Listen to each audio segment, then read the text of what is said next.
সবাই দুয়ারে দিয়া এদিকে তো আপনার সকলটা করতে যাচ্ছে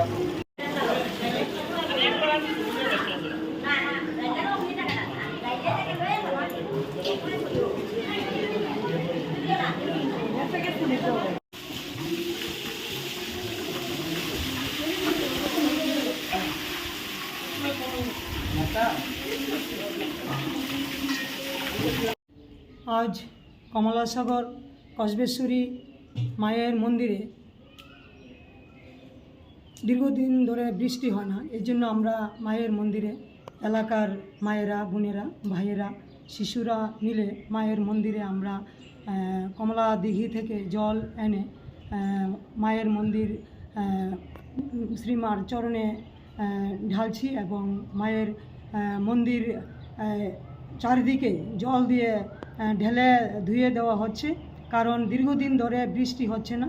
আমাদের এই কসবেশ্বরী মায়ের মন্দিরের দীর্ঘদিনের ঐতিহ্য যে যদি বৃষ্টি না হয় তাহলে মায়ের মন্দির মায়ের চরণে এলাকার সবাই মিলে জল ঢালা হয়।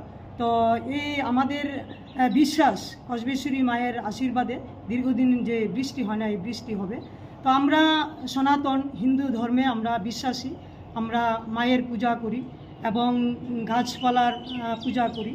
তো আমাদের বৈজ্ঞানিক ধারা রীতিতে আমরা জানি গাছপালা লাগাতে হয় এবং ভূমি সংরক্ষণ করতে হয়।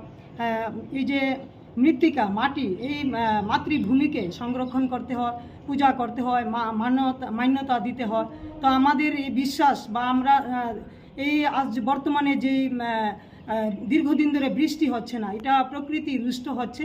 আমাদের বিশ্বাস যে আমরা যদি কসবেশ্বরী মায়ের কাছে আমরা প্রার্থনা করি, পূজা করি, তাহলে বৃষ্টি হবে। তো আমি সবাই কাছে এই বার্তা দিতে চাই যে সবাই আমাদের সনাতন হিন্দু ধর্মের রীতিনীতি মেনে আমরা গাছকে পূজা করি, মায়ের পূজা অর্চনা করি, বিভিন্ন দেবদেবী পূজা করি।